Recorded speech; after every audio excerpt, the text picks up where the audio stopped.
The morning I dropped him off, I came back to the house we were living in, and it felt like he had died.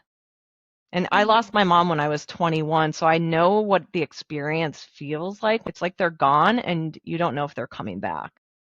And I'll try not to get emotional, but that's a real possibility. And so you drop them off and you give them a hug and you just hope it's not the last time. Healing was the warm-up. This is the main fucking event. Welcome to Go Regulate Yourself, the unapologetic, unfiltered love letter you didn't know you needed. This is where mental health meets real life, where growth gets gritty, and where we stop pretending healing makes us saints. Think of it like therapy with tequila shots and a side of tough love. In this space, we're learning how to take responsibility for our shit, face the chaos of life, and become the best version of who we are. So if you're ready for your weekly "what the fuck am I doing" moment, let's dive in. Jalena is a nationally board-certified trauma-trained somatic health coach who helps high-achieving women move out of survival mode and into true freedom. Blending nervous system science, somatic experiencing, mindfulness, and lived experience, her work shows that regulation isn't about shrinking or calming down. It's about expansion, joy, self-expression, and actually enjoying your life again. A dog mom, solo traveler, and former resident of a Buddhist monastery in Nepal, Jalena brings depth, playfulness, and zero tolerance for performative healing. Known for saying the quiet part out loud, she invites women to stop coping, take responsibility without shame, and reclaim their bodies' agency and aliveness. Now, our conversation today was such a good one, and this is a topic that we have yet to bring to the podcast, so I'm so excited for you to hear everything that Jalena has to share on being a military spouse and her experience in that world. There are some crazy stories that she shares, some things that I never would have thought of in regards to being a part of this type of life, and I know that you're going to get so much goodness out of this chat today. So without further ado, let's dive on in. Hello, Reg Babes, and welcome back to another episode on the Go Regulate Yourself podcast. My name is Brianne. I am your host, and today we have an amazing Fridays with Friends feature for you that is on a subject we haven't quite yet covered, but is something I know is resonating with a lot of people in my audience. So today I am joined by Jalena. Jalena, how are you doing today? I'm great, Bri. How are you? I am doing excellent. I am excited for our conversation to see what we get into, what kind of juiciness we bring forward to this topic. I think our audience is really going to enjoy this. Yeah, I'm excited for this conversation too, and it literally could go anywhere. So we'll see. Best conversations are like that when we have just this whole field of possibilities or opportunities in front of us. So that's perfect. Good.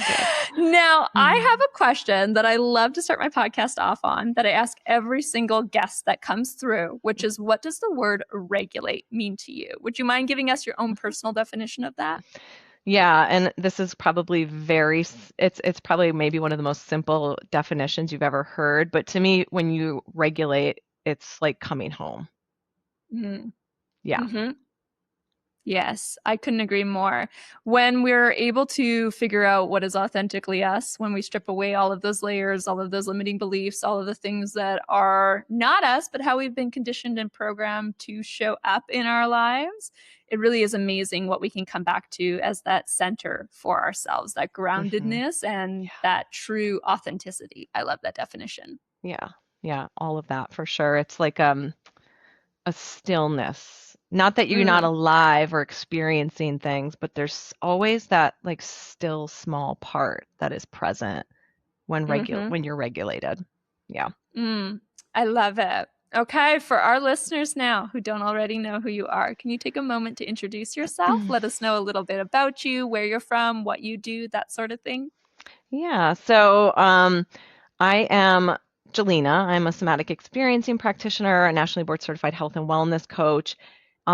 And my story is kind of unique in that I grew up in a very small town in the Upper Peninsula of Michigan. So I'm a nature girly through and through. I like quiet, I kind of like stillness. And I eventually ended up marrying a military person. And so when people ask you where are you from, it's like, well, I mean, I've lived in a bunch of different places. And Bri, you probably understand this too, as with your lifestyle. But um, yeah, right. Currently, we have landed ourselves in California, but we've lived in the South, we've lived in Texas, we've lived in Ohio. So where am I from? Grew up in the Upper Peninsula of Michigan, and then kind of just bouncing around through the rest of the continental U.S. Yeah. Yeah, I definitely get it. I mean, mine has been predominantly by choice, our uprooting and traveling around and being in different places. But if your introduction and the title hasn't already given it away, we're here to talk about the military perspective of being a spouse and what maybe some of the darker sides of this life or this industry really look like, because this is a very taboo subject that not a lot of people want to talk about. And in a way, being a military spouse is almost a life that is glorified. We really look towards it like that is a medal to be achieved, or there's just really awesome things to think about within this space. But there is a lot to unpack here on what Hmm. actually goes on behind the scenes and some of those less glorified pieces that can be very challenging to deal with and sometimes very traumatic in itself.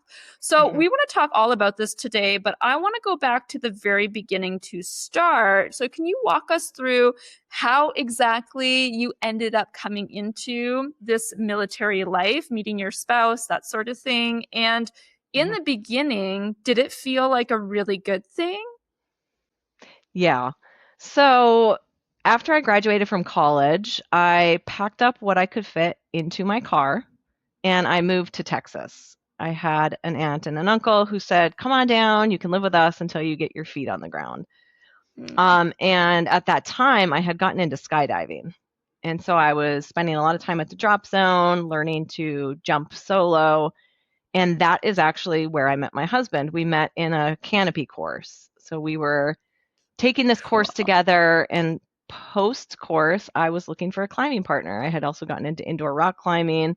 And so I posted on Facebook looking for a partner. He was the only person who responded. So we started hanging out together just as friends. And he was actually in a master's program in Houston at that time. So active duty military, yes, but not in like a typical military role at that point. Mm. So we dated for, I don't know, 4 months. And we started to have this conversation around, hey, look, I have to go and start doing the active duty thing after I graduate in a few months. And we started talking about what that was going to look like. And Mm. me, being the adventurous, exploring spirit that I am, was like, you move every few years, you get to see the world and travel. That sounds awesome. So we had a conversation about what that would look like, went down to the courthouse, signed away, got married before telling anybody in our families. Um, and so that was how I married my husband, and quite frankly, knew nothing about what active duty military life looked like at that point. Yeah. Oh my gosh. I cannot, first of all, not even imagine how much spur of the momentness you must have in yourself and your life. And I think I do in some ways, but taking a massive leap like that, I don't think is something that I would have the courage or the guts to do. And in some ways, I'm kind of a researcher too. So I would need to know all of the facts before moving into this lifestyle in this space. And that is a big leap. Yeah. Yeah, I tend to live my life from that place. Like anybody who's into human design would get this, and I don't follow this to a T or anything, but I'm a 3/5 projector. And so my lines Mm. are all about I have to try it to find out. And so I try a lot of different things, and that's just what I enjoy doing. So I just jump into things. I don't usually give a whole lot of thought. I'm just like, I'm going to build the parachute on the way down. That is amazing. And I am into human design. I love it as well. I am Okay. a 5/1 manifesting generator. So Mhm. I've learned, as like you, to live my life by my design and figure out how to operate in a way that feels normal to me, but maybe not to the outside world as Yeah. well. So I absolutely love that. Now, I want to talk about this military spouse culture because as far as what I've seen, I don't have direct, I guess, experience within this space. And all of the information that I know has come from other individuals, media sources, TV, movies, that sort of thing.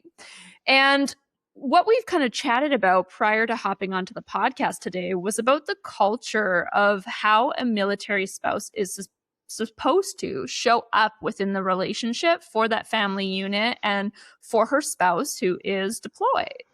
And these rules that it runs on are, we could say, very traditional, but mostly old fashioned in the sense of how they expect a woman to exist is based on like this persona from about 50 years ago, or maybe even beyond that. So I want to know, throughout your time in your relationship so far and the experiences that you've had, what have been some of the most insidious unspoken rules that you were expected to follow, and what happened when you didn't? Yeah. Yeah. So I had to think about this one because the interesting thing is I think that there's still this idea of what military spouse life is like. And it is based on this old-fashioned kind of archaic story or narrative. Mm, And in my experience, Brian, I don't know if this is because I'm a little like I don't ever live inside the box. So I've always put myself outside of it and kind of maybe bucked the traditional ways of the military life. Um, but mm, but I think it's shifted in the way that us as spouses tend to exist in this space now, where there really aren't a lot of expectations within the spouse community itself, right? Most of the expectations come from the government or the institution at large, mm, where I would say some of the most insidious is a strong word, but some of the most difficult or challenging pieces have been this our active duty folks are supposed to be putting their country first, even before themselves or mm, family. And so what that looks like as a spouse is just accepting the 15, 16-hour days, just accepting the 6 or 12-month long deployments, just accepting that the unit and the folks at work come first. And as the family or the wife or the spouse of the active duty person, we're supposed to show up and just be okay with this. mm, And for me, that's always been challenging because not that I don't think it's good when we put country first. I mean, our active duty spouses sign up for this job, and that's really what it is. There's a lot of self-sacrifice. But as spouses, there's a lot that is given up as well. mm, Um, and it's not really well understood from anybody outside of the military. So I have a tight knit group of other spouses because they're really the only ones I can talk to about it. They're the only ones who really understand it and understand that struggle. Um, where my family doesn't, I don't get a whole lot of phone calls for them checking in. Hey, how are you doing? What's going on? And I don't blame them for that. I don't resent them for it. They just can't understand it because it is such a different way of moving through the world. mm. I personally cannot imagine being in your position and your shoes, living in the way that you do. For one, my husband and I have been very close in our entire almost 10-year marriage at this point, where most of our hours have been spent together. And I can't imagine not having him here in my life or in my space with months and months and months potentially of maybe not as frequent of contact or not being able to, of course, see him. That would be a very challenging place to be in. And I'm wondering, since, when you sign that marriage contract and you didn't really have like a lot of research or maybe understanding of what this lifestyle was going to contain, what happened in that very first deployment? Could you walk us through like the moments when he went away and suddenly you're left in this position in this life? Like, what was going through your mind, through your body, and how were you able to show up and figure this out to get to the point where you're at now? Yeah, so I remember that first deployment. Um, I remember when we first jumped into this whole active duty lifestyle, and I remember talking to she was an older, more seasoned military spouse, and I said, "Well, if my husband ever deploys," and she goes, "Oh, honey, it's not if, it's when." That's how green, that's how green I was. And so this first deployment becomes, and there's all the preparation for it, and there's a lot of grief.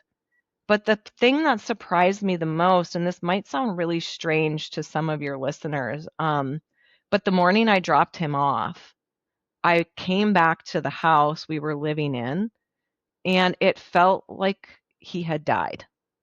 And I lost Mm. my mom when I was 21, so I know what the experience feels like when it's like they're gone and you don't know if they're coming back.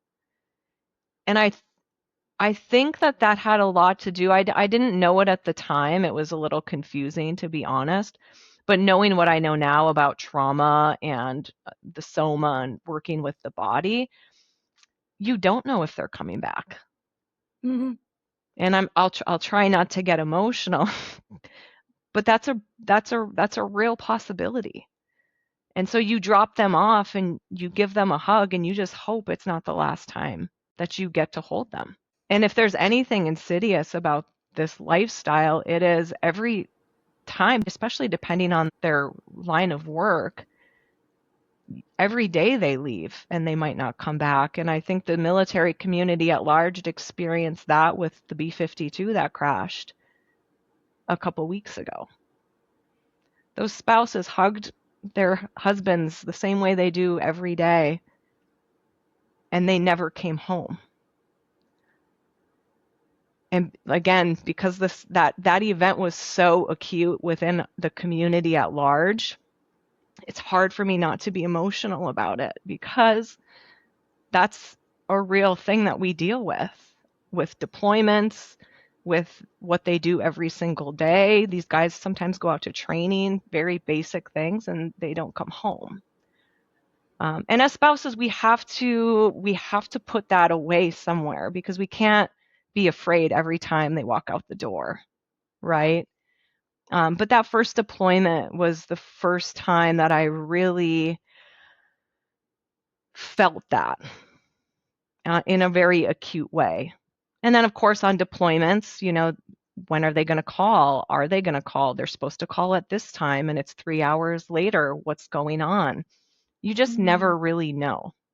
Yeah.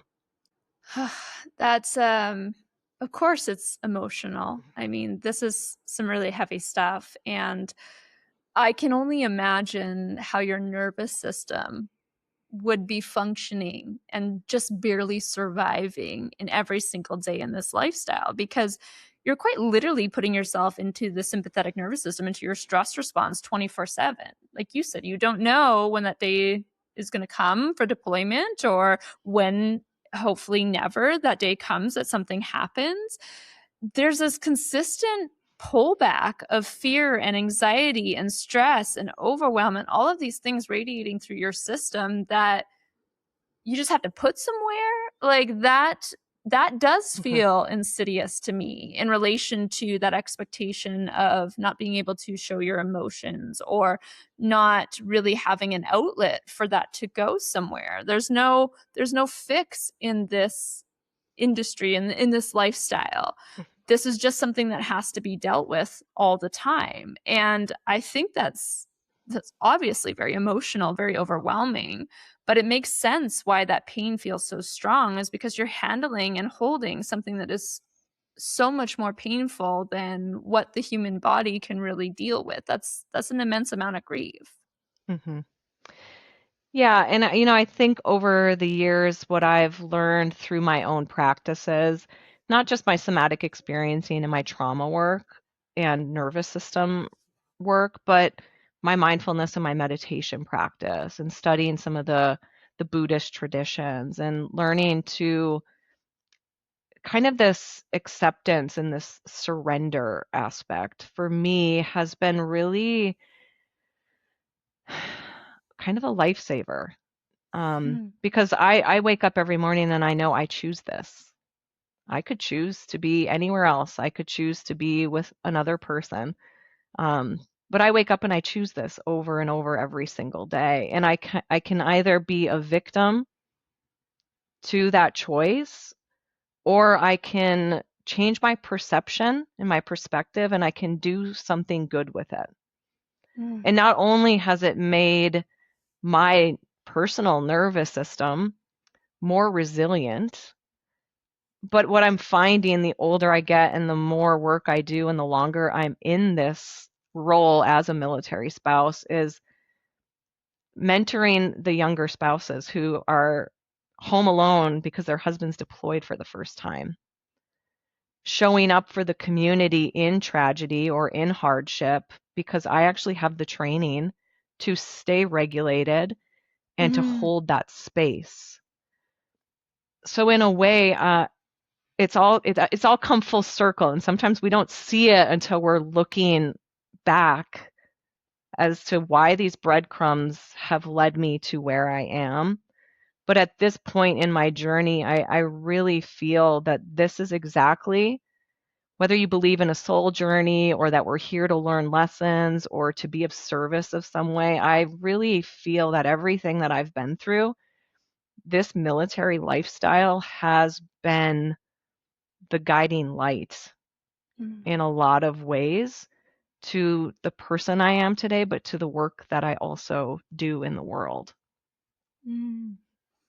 Listen, I fully believe in soul purpose. I fully believe in us each having a reason for the things that we're going through and being able to take that hardship, that thing that we've experienced, and create something absolutely wonderful and beautiful from it. And what a gift it is for you to be able to mentor those younger spouses or the ones that are just becoming into this lifestyle and, Mhm. similar to you, didn't really know what to expect or have a full understanding of what this is going to entail. I think that's a really incredible thing, and what an amazing way to spend your life and use the knowledge that you do have. I think that's absolutely incredible. And since we're already on the subject, if you wouldn't mind sharing, I think our audience would really benefit from hearing what maybe one of your darkest emotional seasons kind of look like with deployment. Would you mind sharing with us what some of those harder, challenging times might have been? Yeah, so I thought the hardest part about being in the deployments outside of is he going to call, is he safe, was living somewhere that you don't actually want to be. And now you're not even there with your person, you're there by yourself. And you're trying to hold everything down. And in the military spouse community, we have this we call it like the deployment rule, which every time your partner deploys, shit starts breaking. Furnace goes out, fence falls over, like you name it. If it's going to happen, it's going to happen on a deployment when you are home by yourself. And then you can't reach your Jeez. spouse. So you're like, oh, I have to figure this out on my own. But for me, it was really not feeling like I was living my life. It was like I'm a placeholder. And at some point in that first deployment, I said, I can either be a placeholder or I can actually take this opportunity to go and live my life. And Mm. so I found a job that allowed me flexible time off. And I took off to Hawaii for 5 weeks because I had a cousin who was living there. And I'm like, I'm coming, we're going to hang out. And then the cool thing about being in the military is we have this thing called Space A, which means you can go to a flying base where they fly military planes, And a lot of times these military planes are flying to different parts of the world, Australia, Guam, Japan, Hawaii. And so you can go to this military airport on a base, and if they're flying somewhere and they have space on the plane, you take that available space, space A, and you get to go somewhere. It's That's really incredible. chaotic because you don't know if you're going to get there. You don't know if they're going to dump you off in the middle of the ocean, which has happened to my husband and I, mind you. um, but after those 5 weeks in Hawaii, I took Space A to Guam, which at that time was where my husband had been deployed, and I spent 2 weeks in Guam scuba diving with him on his days off and just kind of exploring the island. So Oh my gosh. I took what was a very difficult thing and I said, how can I actually make this work for me? And then during his second deployment, I did the same thing, but this time I went to Nepal for 30 days to learn introduction to Buddhism at a Buddhist monastery. Oh my Yeah. gosh. That is so hmm cool. I had no idea that was an option, and that's amazing that they make that available for you guys. Yeah. Yeah, you have to be super flexible because again, you can end up in Guam and then not able to get off the island and have to book a commercial flight back. So there's flexibility involved, but again, I told you that this is just kind of how I like to live my life. It's like I'm Mhm. jumping and I'm going to figure it out on the way down. So Which makes it that much more fun. yeah, yeah. So all that to say, those hard parts are really being in places where you have your military community, but you don't have your closest friends, your family, and you really have to make an effort to put yourself into spaces where you're socializing and you're getting the support you need. Because Mm, unfortunately, because people in the civilian world don't really understand what this is like, pretty rare you get that support from your closest friends and family. mm. I wish that were different, and I know that's probably not the case for every spouse, but in my experience, that's kind of what it's been like for me. Yeah. Absolutely, that makes sense. You're going through similar life experiences and are therefore able to understand what each and every person is dealing with and have that camaraderie in terms of the life experience. Now, on that topic, I'm curious, is the community of spouses really supportive? Like, is it welcoming? Does everybody have each other's backs? Does everybody raise each other up and step in for each other when somebody needs something? Or is it like more clicky, more rule based, more expectation based? Would you mind sharing with us a little bit of that Mhm. perspective? Yeah, I think it really depends on the context. I mean, it can get clicky, and when I say clicky, not in we're pushing people out clicky, but there's just a lot of moms and we don't have children. So I've always noticed that, and this is probably how it is in the civilian world too, but moms get together and it's because they're sharing an experience. And then they Mm, can get the kids together and they can hang out at the park. But as the person who hasn't had children, I've always felt a little excluded from those mom groups, especially early on when everyone had little kids. mhm, Now that we're older, their kids are old enough to stay home, so it's less like that.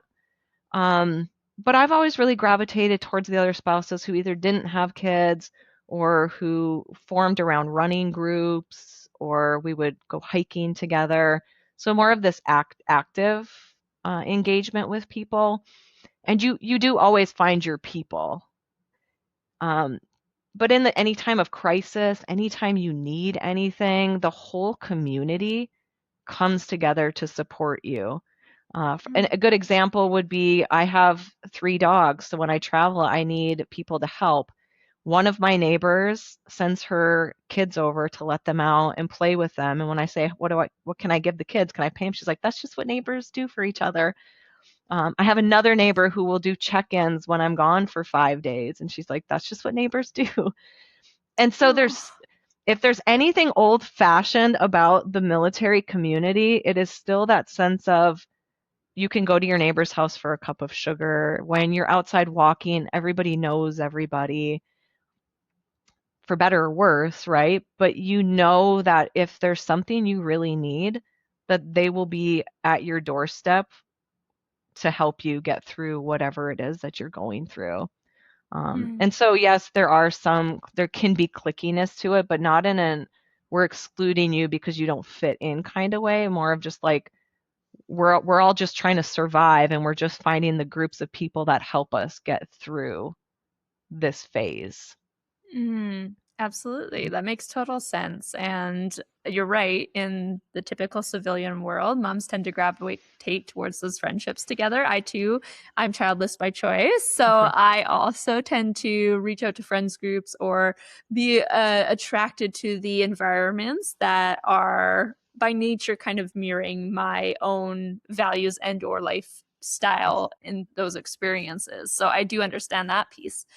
I also want to ask in relation to what you touched on a little bit earlier, because you said that you have always been a traditional outside of the box thinker, somebody who likes to do things your way and not necessarily check the boxes or follow the rules that you're being told to or expected to. So, in relation to this, have you ever been punished within this environment for being an outside thinker? Like, what has that looked like? I was trying to think if there was anything, and I don't have anything I can point to, honestly. I think if there's been any type of punishment to being an outside thinker, it's been self-inflicted in that I assume that there's nobody else like me and nobody else understands me. And I, for a long time, kind of wore that as a badge of honor. Like, I don't need to be identified. I don't want to just be a military spouse. I don't need to make this my whole identity. And so I always tried to kind of push up against that structure until one day I realized that I'm only hurting myself. And I can conform in some ways in order to build these relationships and to have the Mm. support that is so, so important. And I still get to be me. And I think a lot of that came when I started doing my own nervous system work and building capacity and flexibility because I didn't have to be so rigid. I didn't have to try to push up against things I didn't necessarily agree with. I got to take what worked and leave the rest. And I've been pleasantly surprised at how nobody cares. You know, nobody cares that I'm a little outside of the box thinker or that I go to these meditation retreats and sit in silence and I go out and do walking meditations in the desert or nobody cares. And so yeah, being that outside of the box thinker, I don't always share my viewpoints, but I've also learned that I don't have to prove a point or Mm. share certain aspects of myself with everybody. I have safe spaces where I can do that, and I don't feel the need to do it in places that don't feel as aligned for me. Mm. I think that's proof of you doing something in an intentional and purposeful way that it is for you and not for anybody else. It's not for somebody else to give you permission or to validate or to, make yourself feel good. It really is something that you've chosen for yourself to navigate the hardships in life that you're facing and be able to move forward in the direction that you most want to go. And I think that's kind of our biggest indicator of when we are truly doing things for ourselves versus doing it for some other reason is what is kind of the purpose behind that and what are we hoping to achieve from it in the long run. And I know, speaking in relation to what you just said, I have so much curiosity about this story. You are talking about nervous system health and how important it has been for regulating throughout this entire process and being able to keep yourself in an emotionally aware, emotionally intelligent type of state.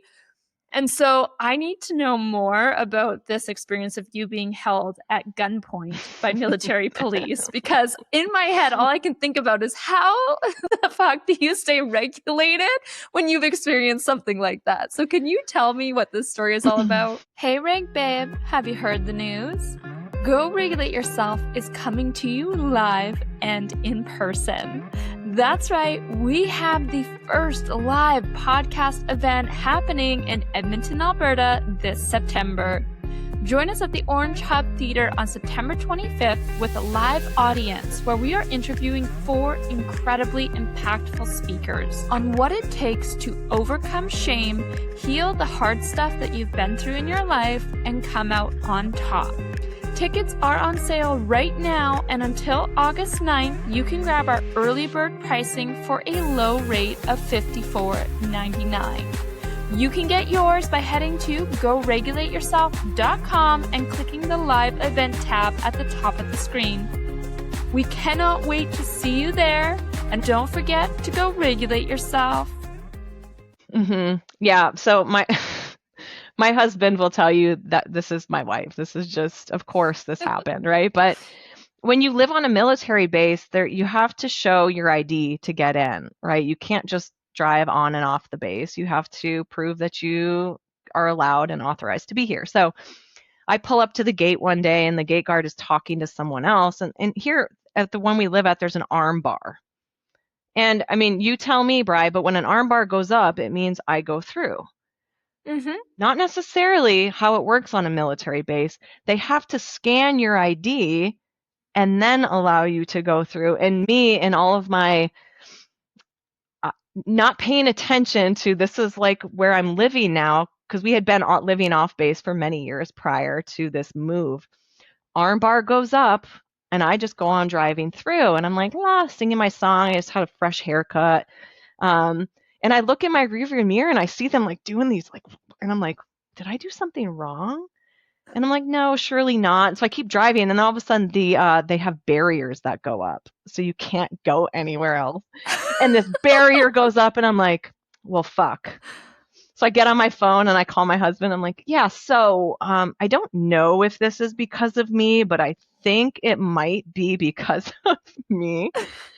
So he's calling the gate, and he's like, that's my wife, and this is who I am. And finally, like a bunch of cop cars show up, and I'm sitting in my car, and I'm thinking they're just going to come up to my window and be like, ma'am, what are you doing? Like, you got to scan your ID.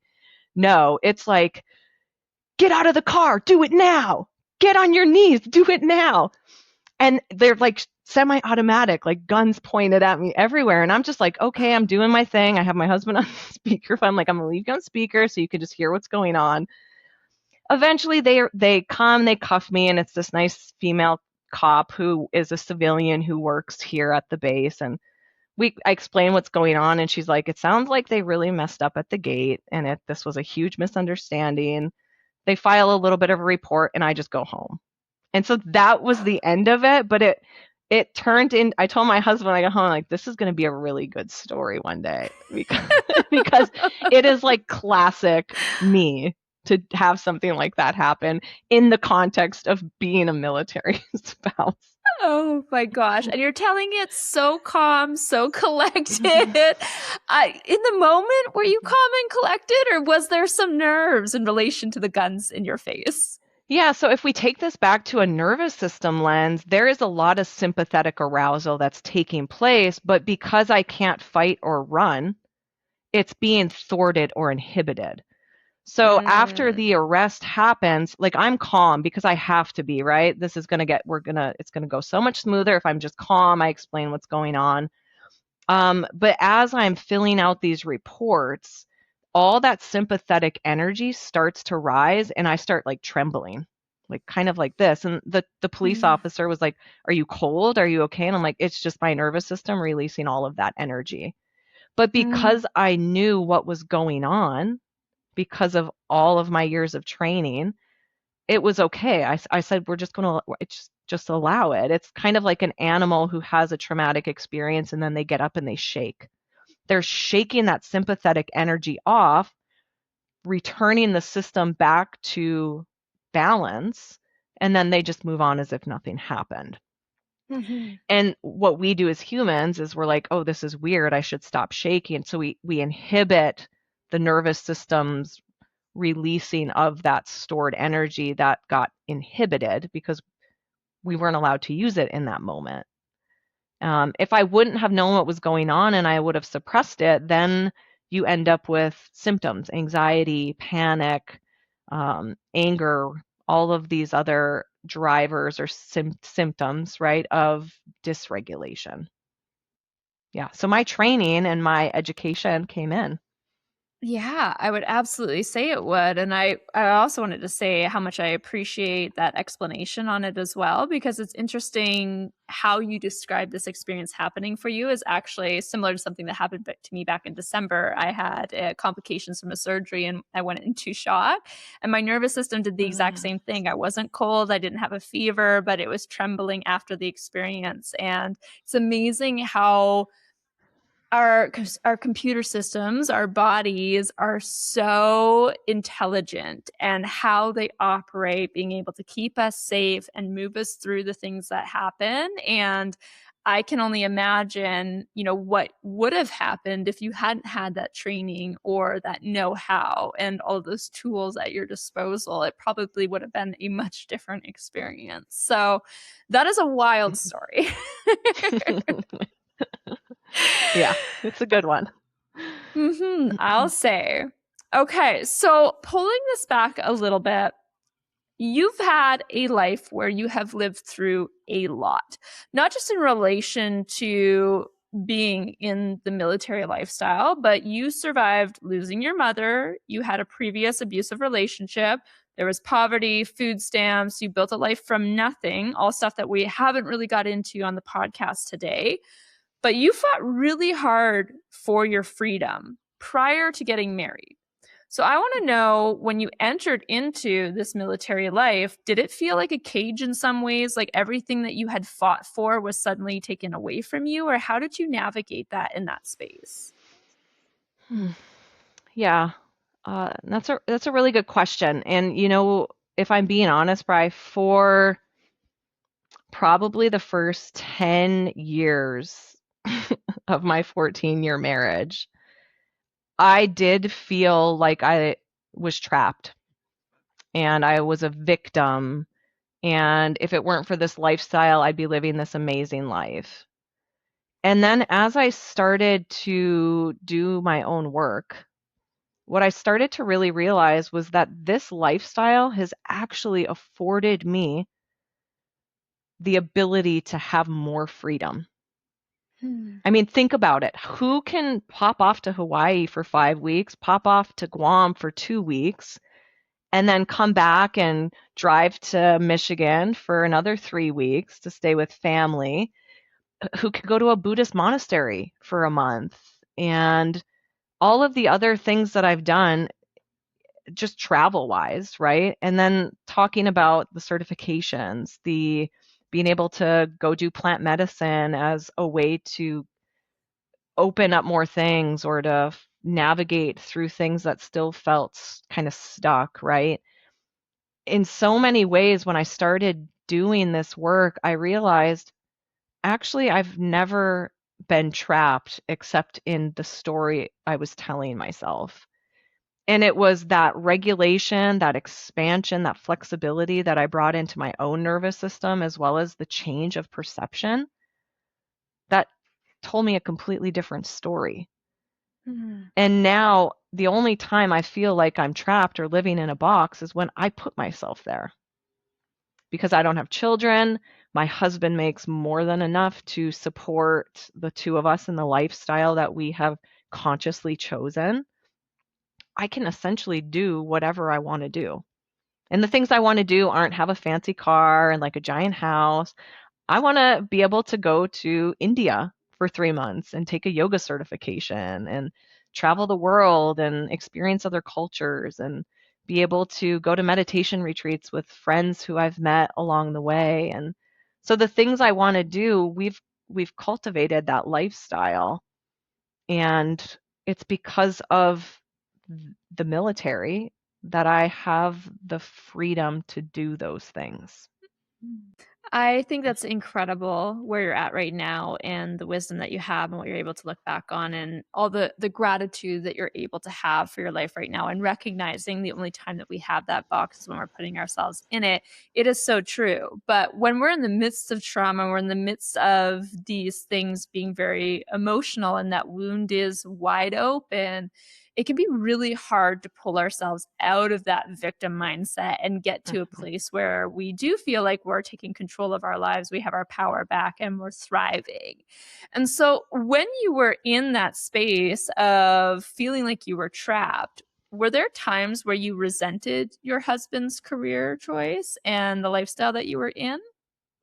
Oh, yeah, and not so secretively. I mean, I was very vocal about my resentment. Um, Fortunately for me, I am married to a man among men. I mean, he is the most amazing human that I have ever met, and I've met some really amazing people. So, if it weren't for the man that he is, w- we most likely that I would not have survived this lifestyle. But he gave me so much safety in a way that I had never experienced in my entire life. I mean, here's a man who has a very regulated nervous system. He grew up in a very stable family. And even when I was losing my shit, he is like a steady guiding light, and he gives me the space to explore and make mistakes and figure things out, and then he's there. He's always there as this, just like I said, it's like a lighthouse, you know what I mean? And if it weren't for who he is, we wouldn't have made it through this. And I'm not saying it wasn't difficult. I've had coaches, I've worked with people who've helped me in my marriage. But the interesting thing was it's not that he ever had to change. It really was more about me understanding my core wounds, Mm, how my upbringing shaped who I was being. And when I learned how to save myself, he, because of who he is, just met me there and keeps meeting me there. And to the point now in our marriage where I've had so much opportunity to learn and navigate my own shit and see where for those first 10 years of our marriage, I was actually creating a lot of the drama, based mm, on the way my nervous system had been shaped from childhood and my experiences. He never has to do a whole lot except just meet me. And because I'm a little bit further now in some ways than where he is, but because he's willing to keep meeting me there, we're able to continue to build something together. And with 4 years left in his military career, the opportunities in 4 years for us are just they're wide open, and it's so exciting to think about, everything we've been through. And I think if we can get through 20 years of this lifestyle, we can get through anything. mm, And so what I would tell people who are still in it, and I get it, when you're in it, it's hard to see the light at the end of the tunnel. But that's where the support comes in. Having people who've been there, having people who've walked that road, and asking for the support that you need. Because for the longest time, I don't need anybody. I've got this. I can do it on my own. That was my conditioning. And I actually did need people, and I needed support, and I needed to be vulnerable enough to say, I'm really struggling here. And it was when I started to be able to do that that the right people will rise to the occasion, and they will meet you in it and support you through mm. it.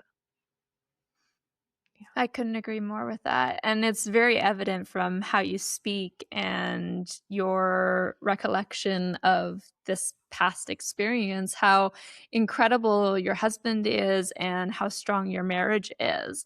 And I can imagine that that probably didn't happen with no work. As you said, there Mhm. was things that needed to be done. And so I'm curious then from the perspective of your relationship, when he's gone for deployment, that's one thing. We talked about the challenge and the struggle of that.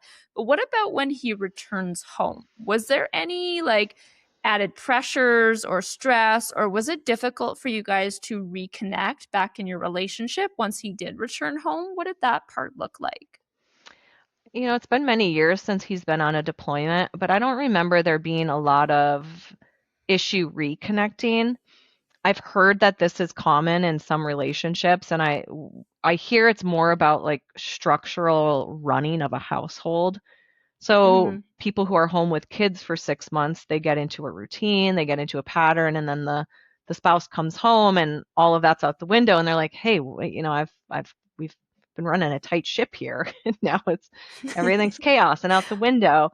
Um, we didn't really have that because we don't have kids. So when it comes to things, I mean, with the dogs, it's just like we kind of always flow in and out. And my partner is very equal in what the roles are in our marriage. It's not I'm the wife and I'm home, so I'm doing the cooking and the cleaning. We have our own chore list and we stick to that chore list. And for us, that's worked really well because I've always worked. I've always been building something and um, so again, it's not that we've never had arguments about this stuff or that this stuff doesn't still come up. I always tell my husband, we have the same argument over and over again, and it's been the same argument for years, right?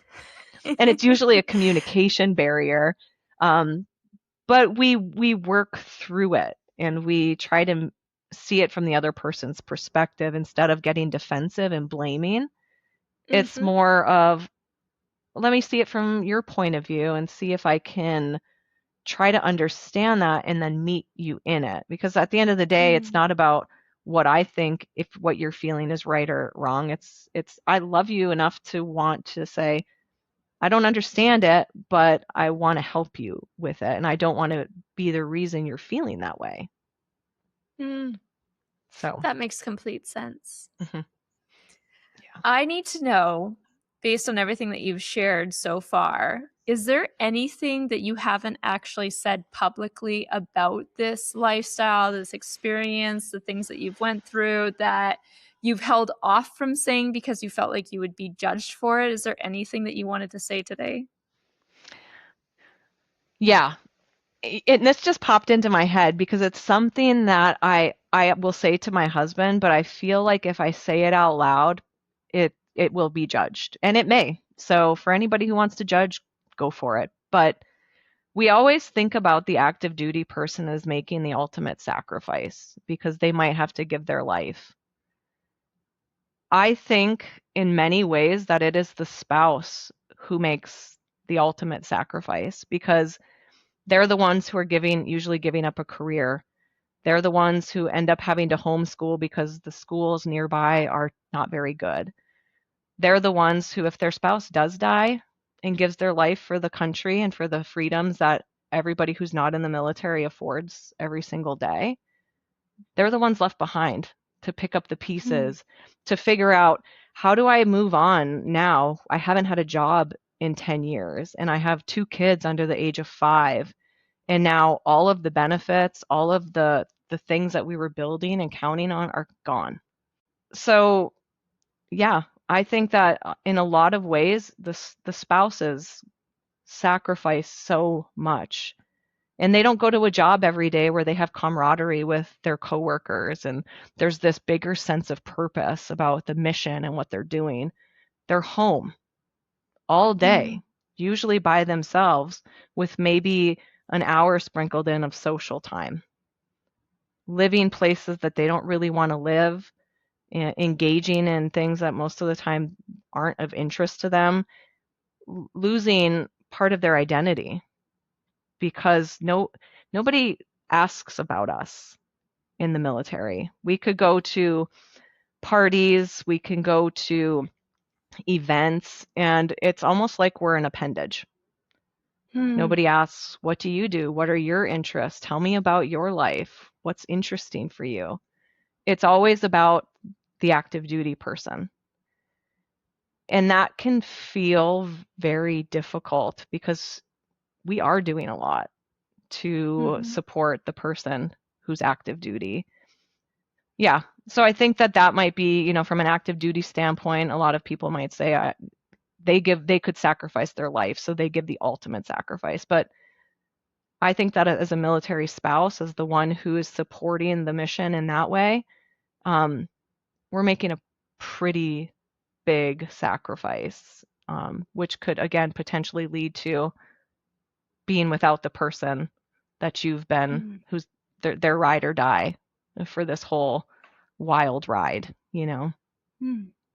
Absolutely. And I don't think that's worthy of any judgment because I do think that's a very accurate statement in regards to the sacrifices that you are making and the consequences that this choice ultimately has. And I mean, every decision that we make in life, there's going to be a consequence. So there's going to be something that is give and a take based on the choices we make and the lifestyle we choose to be in. And the ones that you have present are very big. There's a lot of sacrifices and a lot of what ifs and a lot of uncertainty and trauma and stress and overwhelm and all the things that we chatted about present within the space. And I think that that is a significant impact on your life and the direction of it moving forward. So I think it's accurate and I don't think that's judgment worthy. But I do know that if our audience is sitting there right now, and maybe they're in the space that you were in before you were able to figure out how to move through this darkness and get to where you are at now, they're probably very overwhelmed and very confused about how they take their power back, how they gain control in the space that they're Mhm. in. So, would you mind walking us through a little bit of how you were able to go from like the depths of despair in this darkness, feeling very stressed and in this victim type of mentality to now being where you're at? If there was like one thing, one step, something that they could do, what would your suggestion be for them to move from that place to the light? Finding support from somebody who can help guide them through it. I'm not talking about another peer who can let you vent and, you know, adds to the negativity, because believe me, I've been there too. It feels good, not very helpful for getting you out of that place. It kind of keeps you stuck there. You really have to find people who are doing it differently, and you want to ask them how they're doing it. What are you doing? And emulate that. I always think there's a gap between the person that we envision ourselves to be, who we want to become, and who we're being. And in Hmm. order to close that gap, we have to start embodying the person we want to be, which means it's hard because we have to think differently. We have to make different decisions. We have to move through the world different. And spending time doing the things you've been doing is not going to get you there. Hmm. Um, and we have to lay down the victim, right? At the end of the day, to take back your power, you have to stop playing the victim, even when it's hard, because it's so easy to be the victim, but it's not empowering. And it's never going to get you to the embodiment of the person that you want to become. So I think that my biggest suggestion or recommendation would be to find the people who are being who you want to become. Hmm. Sit down with them, ask them questions. How did this work for you? How did you get here? What are you doing every day? And then start to move the way that they move. I mean, I could tell you to That. meditate, I could tell you to tap, I could tell you to do all these tools that are out there for nervous system regulation. But at the end of the day, the tools are only going to be useful to the degree of which you actually reshape your system to be something different. Hmm. Um, and I just really believe that the one of the easiest ways to start doing that is to find other people who've already done it. Yeah. Hmm. That is some powerfully potent as fuck advice to end today's episode on. And also something that I just want to say isn't just applicable to the military life, but I really truly believe that the advice you just gave is applicable to anybody in any circumstance, anything that they're going through, any challenge they're facing in their life. It's something that they can do to move forward and get to the place that they want to be at and have been fighting for a really long time. So I absolutely love that. Final question. Mhm. If survival isn't the goal anymore, what are we aiming for? Aliveness. Yeah, there's a lot of talk. I mean, in the podcast is Go Regulate Yourself, and I love regulation so much, but I think we've lost what is meant by regulation. You know, everyone says, I just want to be calm, and if I'm regulated, I'm calm. And I'm like, no, if you're regulated, you're alive. You don't just want to be calm. Like, I'm regulated right now, but I'm full of enthusiasm and joy, and I want to feel the aliveness and that full spectrum of what it means to be a human living in a human experience. And it's not always about joy and reaching for the good. It's about being able to experience the whole range and duality of being a human and still being able to say, I'm in the depths of grief and I'm home. And I am experiencing more joy than I've ever experienced, and I am home. So to be regulated within the whole spectrum of what it means to be a human, because life is the gift. So no more survival. Let's aliveness. It's all comes back to aliveness for me. I love that. I'm like, preach, girl, preach. Say it louder for the people in the back. I am here for the aliveness, for the delicious, delightful, very present, very pleasure-filled lives. And I think that's honestly what most of us are shooting for and what we hope to create and cultivate within our own lives. And sometimes it just requires us to see things from a different perspective or be willing to shift the things that we are doing in order to get there. And I absolutely love that. So for all of our listeners who have been here with us for this entire episode, who have loved every bit of wisdom and advice that you have dropped throughout today, and they're curious about what you offer, where they can find you, being able to check out your journey some more, where do they go? What is the best place for them to find you, to work with you, all of those great things? So you can pretty much find me across all platforms, Instagram, Facebook, and my website at Jalena T. So the website is jalenat.com, and then Jalena T on the social platforms.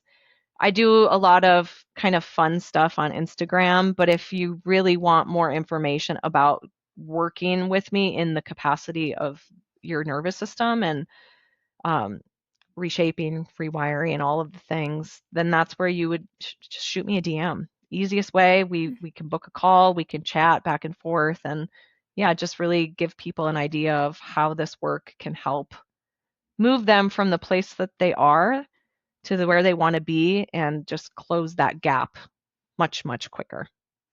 Amazing. And I'm going to make sure that I have the links for everything down below in the show notes. So you guys know if you're driving or doing something and you can't write it down, don't worry.